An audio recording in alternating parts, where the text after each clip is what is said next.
When Sarah left the world, it felt like the end of an era. Her tent grew quiet, her miracles faded, her light returned to heaven. But God never lets a light disappear without preparing the next one. When Rivka entered Sarah's tent, the miracles came back instantly. The candle that burned all week, the blessing in the dough, the cloud of holiness above the tent. It was heaven's way of saying, the story isn't over. It's just changing hands. But Rivka was not just chosen to continue Sarah's purity. She was chosen to fight a battle that no one on earth could see. The Midrash says that when Rivka finally conceived, the entire spiritual world went into motion. Inside her womb, two souls were arguing, two forces were wrestling, two futures were colliding. It was not a normal pregnancy. It was a war between two worlds. Every time Rivka walked near a house of learning, the unborn Yaakov fought to get out because his soul came from the highest place of light. Every time she passed a place of idols, the unborn Esav pushed and kicked because his soul was pulled toward the world of desire and chaos. Rivka wasn't just feeling pain. She was feeling the clash of two spiritual universes.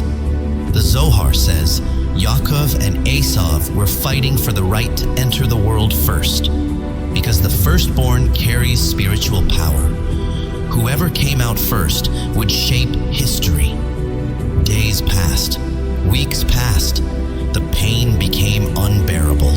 Not physical pain, the emotional pain of feeling two opposite futures inside her. She finally cried out, "If this is life, why am I alive?" She wasn't complaining. She was desperate for truth. So she went to seek God, and God answered. Heaven spoke to her heart. Two nations are inside you. Two kings will rise from you. They will never be the same, but the older will serve the younger. This wasn't a blessing. It was a warning, a map of the future, a prediction of a conflict that would continue for thousands of years. The day came. Esav entered the world first, red, full of hair, wild, like a soul burning with explosive energy. Yaakov followed, holding on to Esav's heel, not to pull him down, but to say, "The story will not end in darkness. I will carry the light." The Midrash says that from the moment they were born, their natures were clear. Esav, the embodiment of impulse. Yaakov, the embodiment of purpose. One day, Esav came home exhausted and furious. He wanted food, not later, now. He saw Yaakov stew and said, "Give me that, quickly." The Midrash says Esav had just committed 5 grave sins that day. He felt no guilt, no fear, no hesitation. He lived only for the moment. So he traded the birthright, the spiritual legacy of Avraham and Yitzchak, for a bowl of stew. For Esav, the future meant nothing. For Yaakov, the future meant everything. Years passed. Yitzchak grew old and blind. He loved Esav's strength, but he did not see Esav's inner darkness. Rivka did.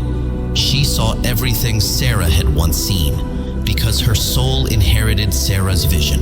And she understood something critical. The covenant must go to the child who can protect its light.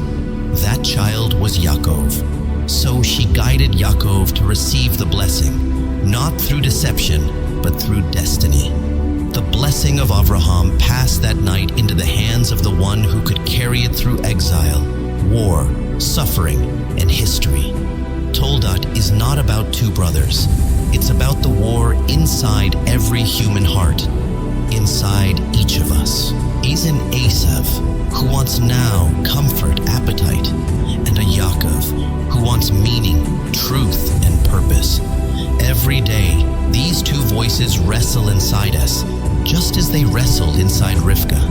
And our entire future is shaped by the voice we choose to listen to. Shalom.